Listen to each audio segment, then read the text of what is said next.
કેમ છો સ્ટુડન્ટ્સ બધા? જય શ્રી કૃષ્ણ.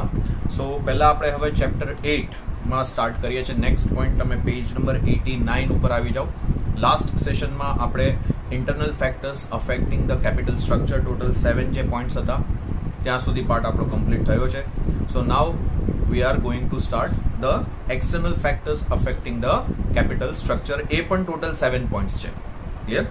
જો શું છે, first external factor page number is 89 chapter number 8. First point is condition of boom or depression in capital market. હવે તમને એ તો મિનિંગ તો ખબર જ હશે. બૂમ પીરિયડ મીન્સ જ્યારે માર્કેટ ગ્રોથ ઉપર હોય, શેર માર્કેટ ગ્રોથ ઉપર હોય તો એને બૂમ પીરિયડ કહેવાય. Depression means opposite, when the share market is on downfall. Clear? માર્કેટમાં મંદી ચાલતી હોય, માર્કેટ ડાઉનફોલ ઉપર હોય તો એને કહેવાય depression period. Clear? So in this type of situation it is an external factor only because market related કોઈ condition હોય તો definitely it is an external factor. તો market ની condition શું છે? either boom or either depression. Then how it affects the capital structure to be fixed by the company, which type of securities needs to be issued by the company in boom period and in depression period. એનો તમને આ point આપેલો છે. Clear? જો શું છે first line, for steady income in depression period the investors always prefers to invest in which security debentures but not in equity shares. Depression પીરિયડમાં definitely market downfall ઉપર હોય તો ઓવરઓલ જે પબ્લિક છે એમની પણ ઇન્કમ ઓછી થતી હોય. Clear? Whatever sectors they are working in to, income ઉપર એની ઇફેક્ટ આવે છે. ડિપ્રેશનની ડેફિનેટલી ઇફેક્ટ ઇન્કમ ઉપર આવવાની, કેમ કે માર્કેટમાં જો ડાઉનફોલ ઉપર હશે, ઓવરઓલ માર્કેટ ડાઉનફોલ ઉપર હશે, બિઝનેસીસ ગ્રોથ ઉપર નહીં હોય તો એની effect ultimately it will be on the income part also of the public. Clear? So public શું વિચારે કે ભાઈ ડિપ્રેશન પીરિયડમાં અમને એક સ્ટેડી ઇન્કમ સોર્સ મળવો જોઈએ, and so they always prefer to invest in which security? Debentures, because on debentures you get always interest and interest portion is always fixed. Rate of interest is fixed. Even company loss making હશે તો પણ તમને interest એ લોકો pay કરશે જ. વેરેઝ on equity shares જો market depression એટલે downfall ઉપર હશે, માર્કેટમાં ડિપ્રેશન હશે તો ઇક્વિટી શેર્સના પણ જે પ્રાઇસીસ છે, માર્કેટ પ્રાઇસીસ એ પણ ડાઉનફોલ ઉપર હશે. ક્લિયર? તો પછી તમે ઇક્વિટી શેર્સમાં ડેફિનેટલી ઇન્વેસ્ટ નહીં કરો, કેમ કે બાય ધ ટાઈમ જો તમે પરચેસ કરશો, તમારે સેલ કરવા હશે, પ્રાઇસીસ તો રિડ્યુસ થઈ ગયા હશે, you will be earning losses. Plus dividend પણ તમને સારું એવું નહીં મળતું હોય, કેમ કે કંપનીના પ્રોફિટ્સ પણ ઓછા થતા હશે. Might be there will be a situation company loss face કરતી હોય. ક્લિયર? તો in that particular case company will not be giving you dividend. Clear? એટલે આ ફર્સ્ટ લાઈન ઇમ્પોર્ટન્ટ છે ઓવરઓલ પોઈન્ટ સમજવા માટે. પછી next, while in the period of boom investors will prefer to invest in equity shares with expectation of higher dividend. લખ્યું છે જ્યારે બૂમ પીરિયડ હોય ત્યારે તમે ઇક્વિટી શેર્સમાં ઇન્વેસ્ટમેન્ટ વધારે કરવાનું પ્રિફર કરશો. And so formulation of capital structure will be based on the present trends of capital market. Capital માર્કેટમાં શું ટ્રેન્ડ છે, બૂમનો છે કે ડિપ્રેશનનો છે. ક્લિયર? એ અફેક્ટ કરશે કેપિટલ સ્ટ્રક્ચર રિલેટેડ ડિસિઝનને. So that is first point. પછી સેકન્ડ છે present rate of interest in the capital market. Rate of interest related to the bank, તો એ ડિસાઇડ કોણ કરે છે? આરબીઆઈ ડિસાઇડ્સ કે ભાઈ શું રેટ ઓફ ઇન્ટરેસ્ટ માર્કેટમાં ચાલવો જોઈએ for the purpose of giving the loans. Clear? Different types of loan related rate of interest શું ચાલવો જોઈએ. Even if you are depositing the money in bank in the form of FD, fix deposit open કરાવો તો તમને FD ઉપર શું rate of interest, generally rate of interest શું ચાલવો જોઈએ માર્કેટમાં, that is decided by RBI. But even rate of interest in the market affects the capital structure decision. તો એ તમને અહીંયા કન્ટેન્ટ આપ્યું છે. શું છે જો, if the present rate of interest is high in capital market, the trend will be to issue what? Equity shares to procure the fund. જો rate of interest high ચાલતો હશે તો કંપની કોઈ દિવસ ડિબેન્ચર્સ ઇસ્યુ કરવાનું નહીં વેચે. શું કામે? કેમ કે ડિબેન્ચર ઉપર તમારે પણ એટલું જ હાઈ રેટ ઓફ ઇન્ટરેસ્ટ આપવું પડશે જેટલું માર્કેટમાં ચાલતું હશે. અધરવાઇઝ તો ઇન્વેસ્ટર્સ એટ્રેક્ટ જ નહીં થાય ને ડિબેન્ચર પરચેસ કરવા માટે. આજે મારી કંપની ડિબેન્ચર ઇસ્યુ કરે છે, હવે ફોર એક્ઝામ્પલ માર્કેટમાં અત્યારે 12% રેટ ઓફ ઇન્ટરેસ્ટ, લોએસ્ટમાં લોએસ્ટ જે રેટ ઓફ ઇન્ટરેસ્ટ ચાલે છે એ 12% ચાલે છે. તો મારી કંપનીએ પણ રેટ ઓફ ઇન્ટરેસ્ટ ડિબેન્ચર્સ ઉપર 12% આપવો જ પડે. શું કામ આપવો જ પડે? because otherwise you will not invest in my company, rather you will better invest in any other area. તમે બેંક એફડી માં માની લો કે 14% ચાલતું હશે તો તમે અહીંયા 14% માં ઇન્વેસ્ટ કરી દેશો. મારી કંપનીમાં શું કામ ઇન્વેસ્ટ કરો જ્યાં 12% આપતા હોય? ક્લિયર. એટલે કંપનીએ પણ higher rate of interest pay કરવું પડે. ક્લિયર. પછી નેક્સ્ટ લખ્યું છે જો because payment of high interest on borrowed capital becomes a burden on the company. એટલે આ ટાઈપની સિચ્યુએશનમાં કંપની ઇક્વિટી શેર્સ જ ઇસ્યુ કરતી હોય છે. પછી નેક્સ્ટ છે debentures are also given a place in capital structure if present rate of interest will be low. તો ડિબેન્ચર્સ ક્યારે ઇસ્યુ થાય છે? Van present rate of interest is લો, તો જ ડિબેન્ચર્સ ઇસ્યુ થાય છે. ક્લિયર.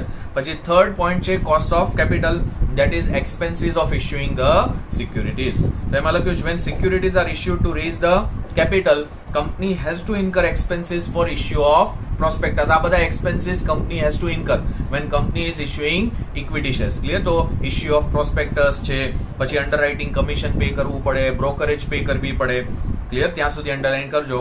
પછી next line cost of capital is more as the expenses are more. The expenses incurred in issuing different types of securities are different, and although the expenses on issuing, last line underline, although the expenses on issuing debentures is lower than the issue of other type of security. તમે compare કરશો તો તમે equity shares issue કરશો ને તો એમાં cost of raising the capital related expense would be more. તમારે prospectus issue કરવું પડે તો ડોક્યુમેન્ટેશન રિલેટેડ એક્સપેન્સ છે, પછી અંડરરાઇટિંગ કમિશન રિલેટેડ એક્સપેન્સ છે, બ્રોકરેજ છે, આ બધા એક્સપેન્સીસ ઇન્ક્રીઝ તમારે થઈ જતા હોય છે whenever you are issuing equity shares. So generally company શું વિચારે કે જો એ લોકોને કોસ્ટ ઓફ કેપિટલ ઓછું રાખવું હોય, એક્સપેન્સીસ ઓછા ઇન્કર કરવા હોય તો they will issue what? Debentures. Clear. પછી ફોર્થ છે લીગલ રિસ્ટ્રિક્શન્સ. એમાં લખ્યું legal restrictions are also to be considered at the time of selecting the capital structure. Next line underline, as per the Companies Act, the company raising the capital fund through securities has to issue equity shares compulsorily. Clear. In addition to this, rules of RBI underline karjo and SEBI and also the provisions of Companies Act are to be considered. Clear. એટલે compulsory, each and every company have to follow the provisions of this act. SEBI છે, companies act, એ તો by default એ લોકોએ follow કરવી જ પડશે. SEBI એક્ટની provisions આપણે chapter 9 જે આપણે લર્ન કરી લીધું, તો each and every company issuing the equity shares through stock market. Clear. તો they have to compulsory follow the rules and regulations of SEBI act. Companies act તો બાય ડિફોલ્ટ કરવું જ પડે. Even sometimes they have to follow the rules and regulations of RBI. Clear. તો જેટલા legal restrictions વધારે હશે ને તો એ રિલેટેડ સિક્યુરિટીઝ કંપની ઇશ્યુ કરવાનું ન વિચારે, because generally no company likes to issue more provisions, like to follow more provisions. Clear. બધાને એવું હોય કે ભાઈ ના લીગલ રિસ્ટ્રિક્શન્સ ઓછા હોય ને તો અમે એ ટાઈપની સિક્યુરિટી વધારે ઇશ્યુ કરશું. એટલે આ પોઈન્ટ એવું કહે છે કે ડિબેન્ચર્સ રિલેટેડ પ્રોવિઝન્સ એટલી નથી જેટલી ઇક્વિટી શેર્સ રિલેટેડ પ્રોવિઝન્સ છે એક્ટમાં. So company always will prefer to issue more debentures as compared to equity shares if their mindset is what? They don't want to follow the rules and regulations of the act. Clear. So that is fourth point, legal restriction. પછી fifth છે taxation policy. તો એમાં લખ્યું છે company follows the trend of issuing debentures to acquire more capital fund if the taxation ratio is high, because underline કરો અહીંયાથી, because the amount of interest paid on debentures is deductible from the income in lieu of taxation purpose. તમે જે interest pay કરો છો debentures, માની લો company debentures issue કરે જ્યારે ટેક્સના rates higher હોય ને તો કંપની ઓલવેઝ શું વિચારે કે ભાઈ આપણે ડિબેન્ચર ઇશ્યુ કરીએ. શું કામે? કેમ કે ડિબેન્ચર ઉપર જે કંપની ઇન્ટરેસ્ટ પે કરે છે ને એ ઇન્ટરેસ્ટનું જે એમાઉન્ટ છે ને એ પ્રોફિટમાંથી ડિડક્ટિબલ છે. Means if you R paying higher interest your profit amount will be reduced, અને જો પ્રોફિટ રિડ્યુસ થશે તો ટેક્સ તમે જે પેમેન્ટ કરશો એ પણ રિડ્યુસ થઈ જશે. કરેક્ટ. પ્રોફિટ ઓછો તો ટેક્સ પેમેન્ટ ઓછું. ધેટ ઇઝ વાય કંપની એવું વિચારશે કે જો ટેક્સ રેટ્સ હાયર છે તો અમે ડિબેન્ચર ઇશ્યુ કરીને અમારું જે ટેક્સનું બર્ડન છે એ અમે રિડ્યુસ કરીએ. ક્લિયર. પછી next line, naturally equity shares will become more popular if the income of dividend is tax free or the rate is lower on dividend income. Company has to pay a dividend distribution tax. DDT કરીને એક tax છે, dividend distribution tax. જ્યારે company dividend pay કરે ને તો એના ઉપર કંપનીએ ડિવિડન્ડ ડિસ્ટ્રીબ્યુશન ટેક્સ પે કરવો પડે છે. ક્લિયર. એટલે જો એ ડિવિડન્ડ ડિસ્ટ્રીબ્યુશન ટેક્સના રેટ્સ લોઅર હશે ને તો પછી કંપની ઇક્વિટી શેર્સ ઇશ્યુ કરવાનું વિચારશે. આઈધર ડિવિડન્ડને ગવર્મેન્ટ ટેક્સ ફ્રી ડિક્લેર કરી દે કે ભાઈ ના ડિવિડન્ડ ઉપર કોઈ ટેક્સ પે કરવાની જરૂર નથી કંપનીએ, then also company will think of issuing equity shares. Otherwise કંપનીનું માઇન્ડસેટ શું હોય કે ભાઈ ટેક્સ રેટ્સ હાયર છે ને તો અમે શેર્સ ઇસ્યુ ન કરીએ, અમે ડિબેન્ચર્સ ઇસ્યુ કરીએ. ક્લિયર? પછી 6 છે ઇન્સ્ટિટ્યુશનલ ઇન્વેસ્ટર્સ. તો એ ફર્સ્ટ લાઇનમાં તમને એ પોઈન્ટ આપ્યો છે કે which institutions are known as institutional investors. તો એમાં લખ્યું છે ઇન્સ્યોરન્સ કંપનીઝ છે, બેંક્સ છે, financial institutions of state and central government છે. આ બધા institutional investors. It means institutional investors are the organisations which invest in companies securities. Insurance companies છે, બેંક્સ છે, આ બધા છે ને કંપનીના શેર્સ પરચેઝ કરતા હોય છે, કંપનીના ડિબેન્ચર્સ પરચેઝ કરતા હોય છે. ક્લિયર? તો એના રિલેટેડ પણ તમારે કન્સિડર કરવું પડે when you are taking a decision for your capital structure. તો એમાં આગળ લખ્યું છે ઇન્વેસ્ટ લખ્યું છે in the shares and debentures of the company as per their established rules and conditions. પછી next line underline trends and conditions of all these institutions are considered at the time of લખ્યું છે ને formulating the capital structure or at the time of alteration of capital structure. Clear? એટલે આ institutional investors કઈ terms and conditions ઉપર invest કરે છે. Clear? Trend શું છે, એ લોકો કઈ સિક્યુરિટીઝમાં ઇન્વેસ્ટ વધારે કરે છે, શેર્સમાં કરે છે, ડિબેન્ચર્સમાં વધારે કરે છે, તો એ બધું તમારે સ્ટડી કરવું પડશે if you are fixing your capital structure. Clear? And last is foreign institutional investors. Clear? So this are the institutional investors but they belong to the foreign country out of India. Clear? એ પણ insurance companies છે, banks છે ત્યાંની.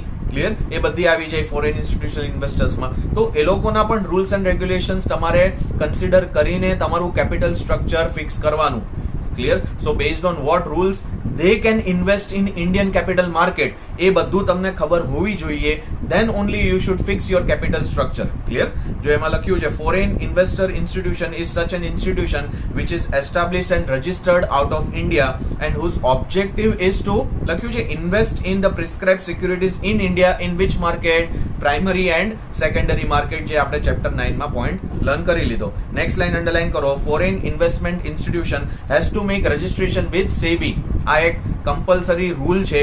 દરેક foreign institutional ઇન્વેસ્ટરે સેબીમાં registration કરાવવું પડે. then only they can start investing in our capital market. otherwise they are not allowed to invest in our capital market. clear? last line such institutions are permitted to purchase the shares and debentures of Indian company. Clear? So total 7 points external factors ના complete થયા. સો capital structure નો જે topic છે, જે part છે, આપણો અહીંયા complete થયો. So now we are going into the last topic of chapter number 8, that is working capital. clear? જો next part છે working capital, પહેલા તમને meaning અને definition નો પાર્ટ આપ્યો છે. જો એમાં શું લખ્યું છે? fixed capital and working capital are required in all the types of business. Clear? દરેક બિઝનેસમાં ફિક્સ કેપિટલ, એ આપણે આગળ ના ટોપિકમાં વાત થઈ ગઈ. Fix capital means related to the fix assets, working capital means related to the current assets. Either day to day expenses related capital જે તમને રિક્વાયર થાય એને વર્કિંગ કેપિટલ કહેવાય. ક્લિયર? તો એમાં લખ્યું છે fix capital and working capital are required in all the types of businesses. Next line underline fixed capital is required to purchase લખ્યું છે fixed assets like land, building, machine, while working capital is required લખ્યું છે to pay the day to day expenses. next line again underline working capital is generally employed લખ્યું છે employed means utilized in which area? current asset area of the business like raw material છે, means stock of raw material છે, debtors છે, bills receivable છે. આ બધા એરિયાઝમાં generally working capital જે તમે રેઝ કરો, આ બધું તમે આ એરિયાઝમાં યુટિલાઇઝ કરશો. Clear? And last line it remains constantly circulating in the business and therefore last part underline કરો working capital is called the life blood of business. આ તમને એક્સપ્લેન ધ સ્ટેટમેન્ટ કરીને પૂછે એ લોકો, એ ટાઈપનું આ સ્ટેટમેન્ટ છે કે working capital is a life blood of business. Explain this statement. You have to write this paragraph as the answer only. Clear? It is a circulating capital. એવું કહે circulating એટલે because for day to day expenses, for day to day operations જે તમને funds જોતા હશે એ બધા funds તમને વર્કિંગ કેપિટલ થ્રુ મળશે. That is why this capital is a circulating capital in the business. જેવી રીતે બ્લડ આપણા બોડીમાં એવરી ડે ના બેસિસ ઉપર સર્ક્યુલેટ થાય, than only hour body can work in a proper way. same way working capital જો સર્ક્યુલેશનમાં હશે બિઝનેસમાં, then only business can do the operations in a proper way. clear? ચલો હવે નેક્સ્ટ પાર્ટ તમને definition આપી છે. બે ડેફિનેશન છે. પહેલી છે according to Lincoln, Doris and Stevens. તો એમાં લખ્યું છે working capital means excess of current assets over current liabilities. એટલે આ એક ફોર્મ્યુલા બની ગઈ. વર્કિંગ કેપિટલ જો તમારે ફાઇન્ડ આઉટ કરવું હોય તો you need to deduct current liabilities from the current assets. So if current assets are more than current liability, તો સમજવાનું yes business have working capital. Clear? અને second છે JS Mill ની definition, તો એમાં લખ્યું the sum of the current assets means if you are totaling the current assets, all the current assets તમે એનો total કરો તો that means the working capital. Clear? તો એના બેઝ ઉપર તમને કન્સેપ્ટ ઓફ વર્કિંગ કેપિટલ આપ્યો. તો એમાં બે ટાઈપના વર્કિંગ કેપિટલ છે કન્સેપ્ટમાં, ગ્રોસ વર્કિંગ કેપિટલ અને નેક્સ્ટ પેજ ઉપર તમને નેટ વર્કિંગ કેપિટલ આપેલું છે. ક્લિયર? જો શું છે, first is gross working capital. Working capital means the sum of total investment લખ્યું છે in which area current asset of business like stock of raw material છે, એન્ડ ઓલ્સો ફિનિશ ગુડ્સ છે, debtors છે, bills receivable છે, short term securities છે. Clear? Short term securities એટલે money market સિક્યુરિટીઝમાં તમે ઇન્વેસ્ટમેન્ટ કરો તો એ કરંટ એસેટમાં આવી જાય, because maximum up to 1 year તમે ઇન્વેસ્ટ કરો છો મની માર્કેટ ઇન્સ્ટ્રુમેન્ટમાં. Clear? So that is known as short term securities. તો ગ્રોસ વર્કિંગ કેપિટલની ફોર્મ્યુલા શું છે? Gross working capital is equal to only the total of current assets, તો એને ગ્રોસ વર્કિંગ કેપિટલ કહેવાય. નેટ ક્યારે થશે કે તમે કરંટ એસેટમાંથી લખ્યું છે કરંટ લાયબિલિટી, જેવી રીતે આપણે ગ્રોસ પ્રોફિટ તમે ફાઇન્ડ આઉટ કરો છો ટ્રેડિંગ એકાઉન્ટમાં જે તમને પ્રોફિટ મળે એ ગ્રોસ પ્રોફિટ કહેવાય. પછી એ પ્રોફિટની એમાઉન્ટમાંથી તમે જે તમારા એક્સપેન્સીસ છે એ તમે માઇનસ કરશો અને એમાઉન્ટ મળશે તો એ તમને નેટ પ્રોફિટ કહેવાય. આ એના જેવો જ કન્સેપ્ટ છે. ક્લિયર? ગ્રોસ વર્કિંગ કેપિટલ એટલે you are only taking the total of the current asset. પછી એ કરંટ એસેટમાંથી તમે જો કરંટ લાયબિલિટી ડિડક્ટ કરશો ને, you will get which working capital? Net working capital. For a business more important is which capital? Net working capital. Clear? જો શું લખ્યું છે next page ઉપર, net working capital means current assets લખ્યું છે minus current liabilities, એટલે formula તમને આપી દીધી છે. Net working capital is equal two current assets minus current liabilities. પછી લખ્યું છે when current liabilities are less than the current asset, then it is called as positive working capital, and when current assets are less than current liabilities, then it is called a negative working capital. Clear? પછી જે difference between નો point છે એ તમારું homework, because already આપણે gross અને નેટનો તો point learn કરી લીધો છે. એકવાર તમે ડિફરન્સ બિટવીન જોઈ લેજો તમારી રીતે. ઇન કેસ જો ડાઉટ હોય કોઈ પોઈન્ટમાં તો you can tail me. Clear? તો એ પોઈન્ટ હું તમને ફરીથી સમજાવી દઈશ. આઈધર એ ડાઉટ તમારો હું પર્ટિક્યુલર જે પણ સ્ટુડન્ટનો છે એ હું તમને ક્લિયર કરાવી દઈશ, but it is your homework. એકવાર તમારે ગો થ્રુ કરવાનો છે પોઈન્ટ ડિફરન્સ બિટવીનનો. Clear? So directly come to the next point, that is characteristics of working capital. Total તમને એના 8 પોઈન્ટ્સ આપ્યા છે. ક્લિયર? જો ફર્સ્ટ કેરેક્ટરિસ્ટિક છે, it is a short term capital, because fixed capital છે ને, તો fixed capital long term capital છે. Why it is a long term capital? Because you are investing in which area? Fix assets area. And this is a short term capital. Why? Because you are investing in which area? Current asset area. Clear? તો એમાં લખ્યું છે working capital is a short term capital. પછી second છે investment, મેં હમણાં જ કીધું, is done in which area? Current asset area. તો લખ્યું છે in working capital ડેટર્સ, bills receivable, short term securities are included in the current assets. Clear? તો આ બધું કરંટ એસેટ એ તો તમને જનરલી ખબર જ છે accounting point of view. Clear? પછી થર્ડ છે લિક્વિડિટી. જો કંપનીને લિક્વિડિટી જોતી હોય તો definitely they focus is on which capital? Working capital. Why? Because working capital is a capital which is used on day to day basis. એટલે જો આ કેપિટલ કંપની પાસે હશે તો સમજવાનું કંપની લિક્વિડિટી પોઝિશનમાં છે. કંપની પાસે એવરી ડે જે ઓપરેશન્સ કંપનીને કરવાના છે, જે એક્ટિવિટીઝ કંપનીને અંડરટેક કરવાની છે, એના માટે કંપની પાસે ફંડ અવેલેબલ છે, એટલે કહેવાય company is in liquidity position. Clear? જો શું લખ્યું છે? Liquidity is the basic feature લખ્યું છે of working capital. All the current assets underline કરો.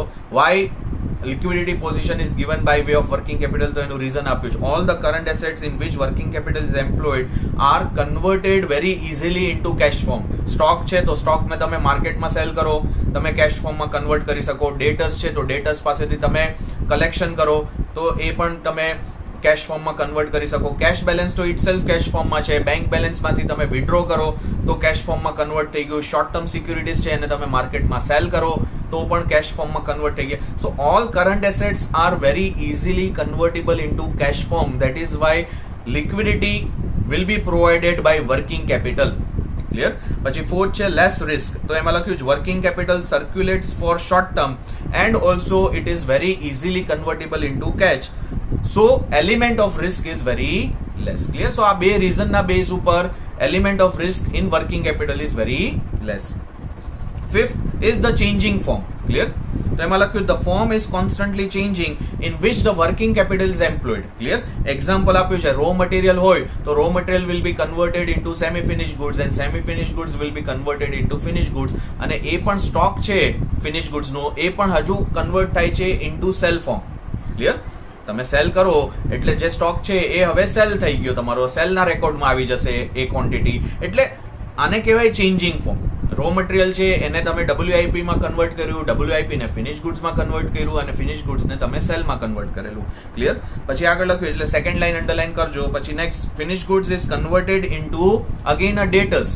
જો તમે ક્રેડિટ ઉપર સેલ કરો ગુડ્સ તો ડેટર્સના ફોર્મમાં કન્વર્ટ થાય અને કેશમાં તમે સેલ કરો તો એ કેશ બેઝિસ સેલમાં કન્વર્ટ થઈ જાય. ક્લિયર?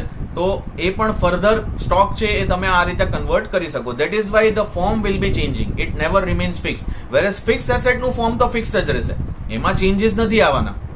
ક્લિયર? કે ભાઈ મશીન છે, મશીનનો 50% ભાગ તમે વેચી દીધો, એવું તો થશે જ નહીં. મશીન તમે લીધું તો એટલીસ્ટ 5 to 10 years તમે machine as it is same વેમાં જ સેમ ફોર્મમાં જ યુઝ કરવાના છો. સો ફિક્સ એસેટ છે, ફિક્સ કેપિટલ છે, એમાં ફોર્મ સેમ રહેશે. વર્કિંગ કેપિટલમાં ફોર્મ ચેન્જ થશે. ક્લિયર?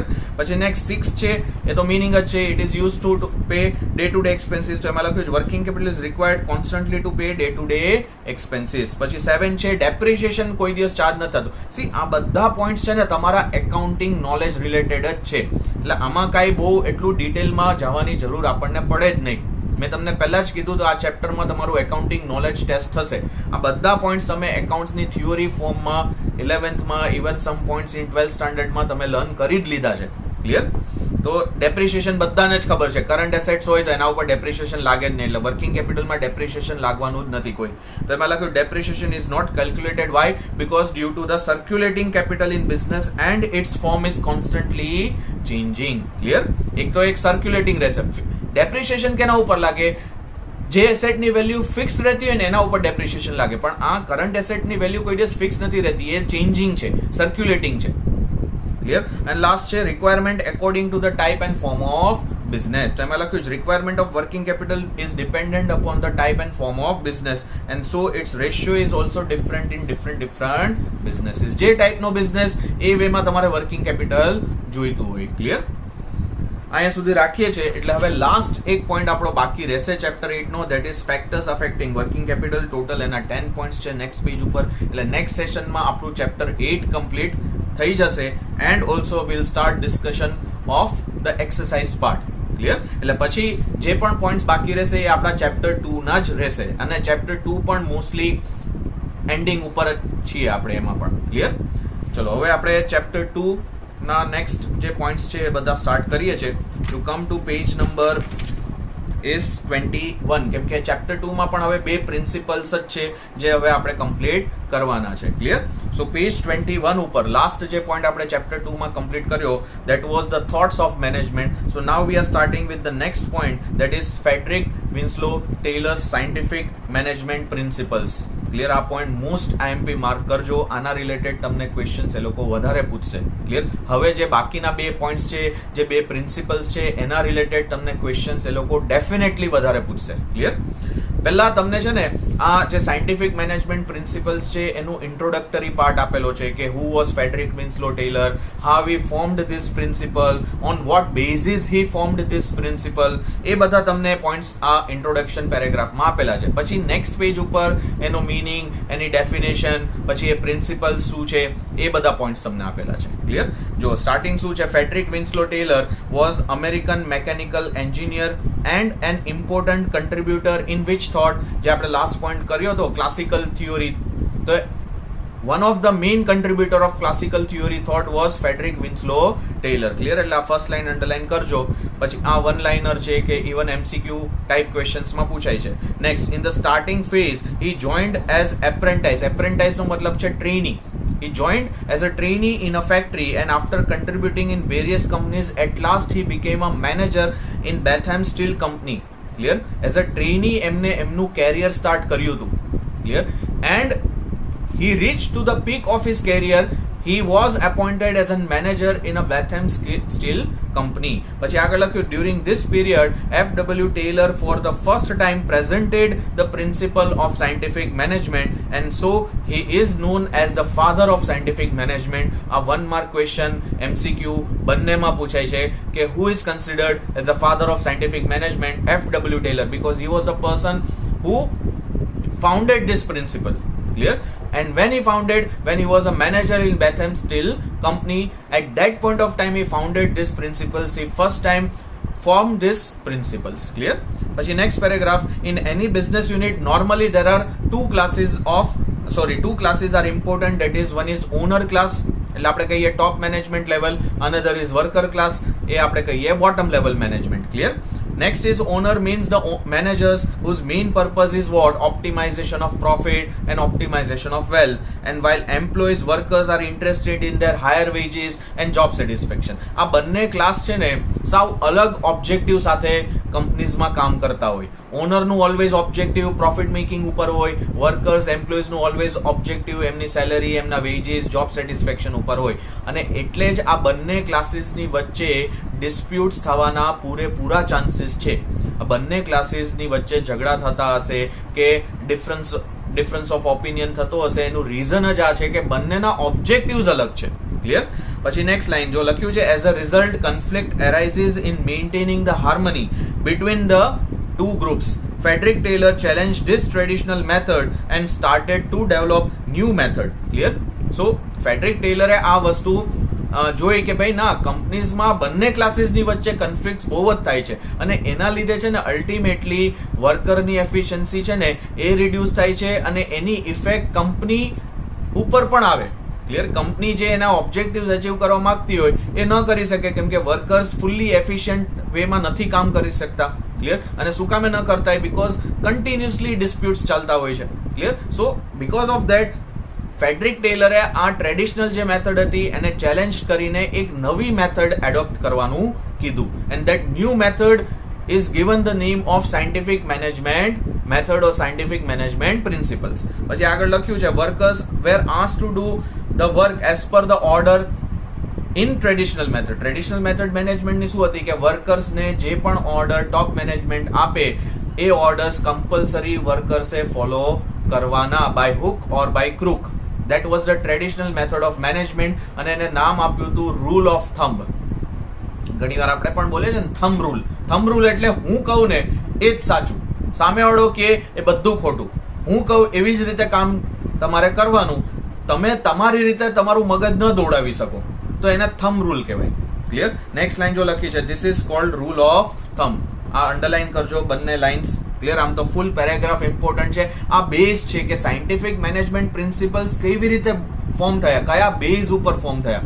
ક્લિયર? આખો પેરેગ્રાફ ઇમ્પોર્ટન્ટ છે, માર્ક કરી લેજો. Next line, there was no voice of the workers, the dominance of the owners increased, and this time Taylor presented the new concept with the scientific approach instead of the rule of thumb method, and that is known as scientific management. Clear? એટલે આ rule of thumb method ને abolish કરવા માટે, traditional method of management ને abolish કરવા માટે Taylor suggested a scientific approach અને એમને નામ શું આપ્યું? scientific management principles. Clear? હવે એનો મીનિંગ આપ્યો છે. ક્લિયર? જો શું છે? સાયન્ટિફિક મેનેજમેન્ટ ઇઝ, નેક્સ્ટ વર્ડથી અંડરલાઈન કરો, mental revolution on the part of particular unit of employees in the factory. Workers છે, એમ્પ્લોઈઝ છે, એમનામાં મેન્ટલ રિવોલ્યુશન આવવું જોઈએ. મેન્ટલ રિવોલ્યુશન એટલે એમનું જે માઇન્ડસેટ નેગેટિવ છે towards the top management A positive થઈ જવું જોઈએ. રિવોલ્યુશન એટલે ડ્રાસ્ટિકલી ચેન્જીસ આવે ને એને રિવોલ્યુશન આવ્યું કહેવાય. અને mental means related to your mentality, related to your thinking, એને કહેવાય મેન્ટલ રિવોલ્યુશન. વર્કર્સનું માઇન્ડ ટુવર્ડ્સ ધ મેનેજમેન્ટ જે નેગેટિવ છે એ પોઝિટિવ થઈ જાય ને, that is known as scientific management, that is a mental revolution. પછી આગળ લખ્યું છે, it's a totally mental revolution લખ્યું છે towards the task, duties, colleagues and even owners. એમને એમના ટાસ્ક રિલેટેડ, એમને એમની ડ્યુટીઝ રિલેટેડ જો નેગેટિવ માઇન્ડસેટ હોય તો એ પોઝિટિવ થઈ જવું જોઈએ. That is known as scientific management. Clear? પછી ડેફિનેશન આપી છે ક્લિયર સાયન્ટિફિક મેનેજમેન્ટની. Taylor defined scientific management as, clear, knowing exactly what you want your men to do. Clear? As a manager મને ખબર હોવી જોઈએ what my subordinates want to do. Clear? Sorry, what I want my subordinates to do. મારે મારા સબોર્ડિનેટ્સ પાસેથી શું કામ કરાવડાવવું છે એ મને ખબર હોવી જોઈએ. પછી આગળ લખ્યું છે and then see to it that they do it in the best and the cheapest way. So at last I need to see that whether my subordinates are working as per my orders, as per my given instructions, as per my given direction or not, whether they are completing the work in the best way and cheapest way or not, whether they are doing the work by utilizing the resources in the optimum way or not. That is also the work of the manager.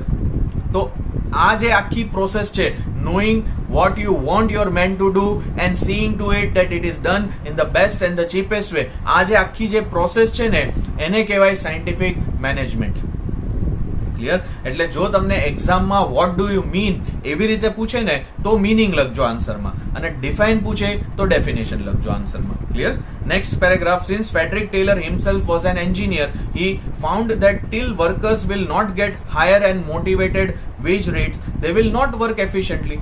એમને ખબર જ હતી, logical વસ્તુ છે આ તો, કે તમે વર્કર્સને સારા વેજીસ ન આપો ત્યાં સુધી એ લોકો કામ એફિશિયન્ટલી નથી જ કરવાના. Clear? Without getting work done in the traditional way to get higher productivity, scientific method should be use to have lower production cost. Clear? બને એટલી ટ્રાય તમે શું કરો કે જે તમારી પ્રોડક્શન કોસ્ટ છે, સીઓપી છે, એ તમે કઈ રીતે રિડ્યુસ કરી શકો. ક્લિયર? અને તમે તમારા વર્કર્સની પ્રોડક્ટિવિટી લેવલ, એફિશિયન્સી લેવલ કઈ રીતે ઇન્ક્રીઝ કરી શકો. As managers do not lower wage rates and employees may not work, he suggested adopting the scientific approach. Clear? તો એમાં લખ્યું છે નીચે, as a challenge to the traditional approach, he presented scientific management as a revolutionary thought where below stated matters were considered. એટલે scientific management approachમાં આ 3 factors consider કરીને Taylor suggest કરે છે કે ભાઈ તમારે સાયન્ટિફિક મેનેજમેન્ટ પ્રિન્સિપલ્સ ફોલો કરવા જોઈએ બેઝડ ઓન ધીસ 3 ફેક્ટર્સ. તો પહેલું છે each worker should be assigned work, underline કરો, assigned work as per his mental and physical ability. તમે વર્કર્સને એમની મેન્ટલ એબિલિટી, એમની ફિઝિકલ એબિલિટીના બેઝ ઉપર તમે વર્ક એલોકેટ કરો. ક્લિયર? એટલે એમની મેન્ટલ એબિલિટી શું છે, જો હાયર હશે તો તમે એ રીતે એમને કામ આપો, એમની ફિઝિકલ એબિલિટી શું છે, હાયર હશે તો તમે એને એ રીતે કામ આપો. એને સાયન્ટિફિક ડિસ્ટ્રીબ્યુશન ઓફ વર્ક કર્યું કહેવાય. ક્લિયર? પછી second, worker should be instructed, underline કરો, instructed to perform maximum work. તમે વર્કર્સને ઇન્સ્ટ્રક્શન્સ ક્લિયરલી આપી દો કે ભાઈ you are expecting them to do the work in a maximum way, in the best way. તમે એમની પાસેથી વધારે પડતા આઉટપુટ, મેક્સિમમ આઉટપુટ તમે એક્સપેક્ટ કરો છો, તમે એમની પાસેથી સારામાં સારું પરફોર્મન્સ એક્સપેક્ટ કરો છો, એ તમે ક્લિયરલી એમને કોમ્યુનિકેટ કરી દો. અને થર્ડ ફેક્ટર છે each worker doing the efficient work rapidly should be paid more wages. જો એ લોકો એફિશિયન્ટલી કામ કરતા હોય, એ લોકો ઓન ટાઈમ ટાર્ગેટ એચીવ કરતા હોય તો એમને તમે હાયર વેજીસ આપો. એન્ડ દેટ ઇઝ લખ્યું છે મોર દેન 30% ટુ ઇવન 100%. એટલે તમે એમના વેજ રેટ 30% થી લઈને 100% સુધી ઇન્ક્રીઝ કરી દો. ક્લિયર? એટલે આ વિન વિન સિચ્યુએશન થઈ. કંપનીઝને પણ એમના ટાર્ગેટ્સ એચીવ થશે because workers are working with full efficiency, અને વર્કર્સને પણ જે હાયર વેજીસ જોતા હતા, જોબ સેટિસ્ફેક્શન જોતું હતું, એ મળશે. That is what the scientific management principles is all about. Scientific approach આ જ છે.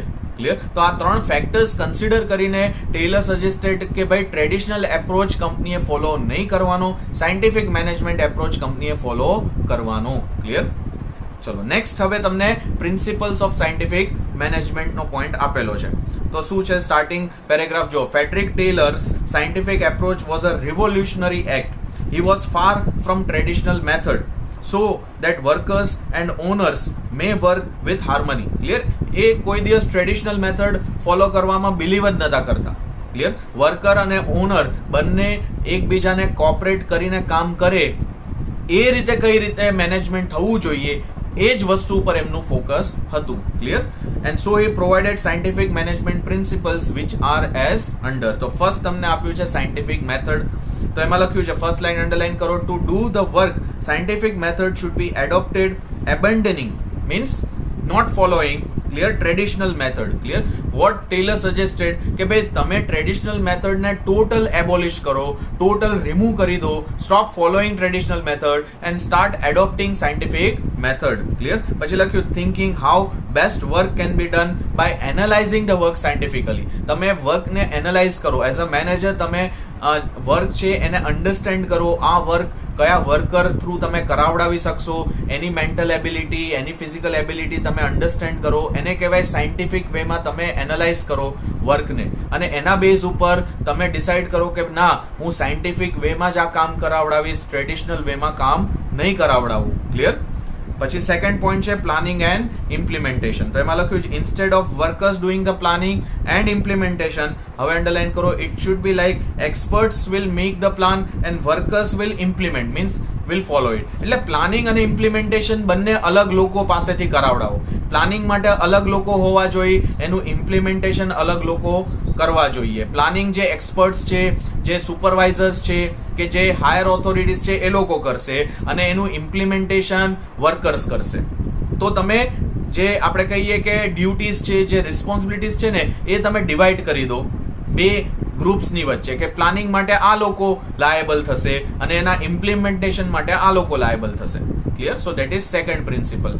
પછી થર્ડ છે જોબ એનાલિસિસ. આ પોઈન્ટ માર્ક કરજો, ઇમ્પોર્ટન્ટ છે. 1 માર્ક ક્વેશ્ચનમાં પૂછાય છે what do you mean by job analysis. એવી રીતે job analysis is the best way to get the work done speedily with lower cost. આ એનો મીનિંગ છે.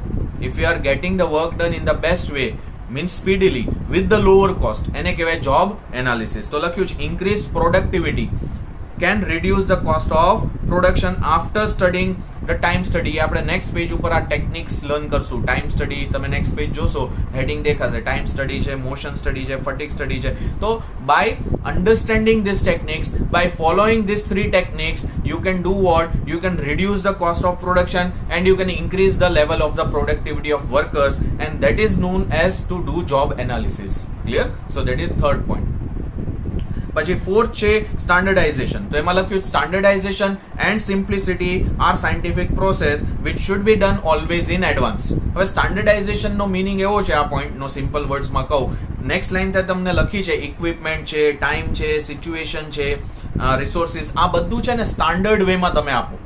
જેમ કે સ્ટાન્ડર્ડ ઇક્વિપમેન્ટ્સ આપો તમે વર્કર્સ. સ્ટાન્ડર્ડ ઇક્વિપમેન્ટ એટલે quality of equipment and tool. જે લોકો ઇક્વિપમેન્ટ્સ છે, ટૂલ્સ છે, at the time of production use કરે છે, એ બધા તમે સ્ટાન્ડર્ડ ક્વોલિટીને આપો તો એ લોકોનું પ્રોડક્ટિવિટી લેવલ ઇન્ક્રીઝ થશે. ક્લિયર. પછી તમે એમને સ્ટાન્ડર્ડ ટાઈમ એલોટ કરો. Standard time means average time, જેની અંદર એ લોકોએ પ્રોડક્શન કમ્પ્લીટ કરવાનું, એમને એમના ટાર્ગેટ્સ અચીવ કરવાના. એ સ્ટાન્ડર્ડ ટાઈમ બહુ ઓછો પણ ન હોવો જોઈએ, એ સ્ટાન્ડર્ડ ટાઈમ બહુ વધારે પણ ન હોવો જોઈએ. It should be an average time that even an average worker can achieve the target. That should be the standard time. એટલે time should be given in the standard way. Clear. પછી લખ્યું છે સિચ્યુએશન ઓફ વર્ક સ્ટાન્ડર્ડ હોવી જોઈએ. Situation of work એટલે workers જે facilities તમે આપો છો વર્કર્સને at the time of working, એ પણ સ્ટાન્ડર્ડ ક્વોલિટીની હોવી જોઈએ. રિસોર્સિસ એમને તમે સ્ટાન્ડર્ડ આપો, મશીનની ક્વોલિટી સ્ટાન્ડર્ડ હોવી જોઈએ, રો મટીરિયલની ક્વોલિટી સ્ટાન્ડર્ડ હોવી જોઈએ. ક્લિયર. તો એને કહેવાય રિસોર્સિસ. તો બધું તમે સ્ટાન્ડર્ડ વેમાં આપો, એને કહેવાય standardisation. Clear. So that is point number 4. અહીંયા સુધી રાખીએ છીએ. એટલે 50% જે પ્રિન્સિપલ્સ છે, 8માંથી 4 પ્રિન્સિપલ્સ એ આપણા કમ્પ્લીટ થયા. એટલે નેક્સ્ટ સેશનમાં આપણે રિમેનિંગ પોઈન્ટ્સ આના સ્ટાર્ટ કરશું. ક્લિયર. ચલો મળીએ નેક્સ્ટ સેશનમાં. આવજો બધા, સાચવજો. જય શ્રી કૃષ્ણ.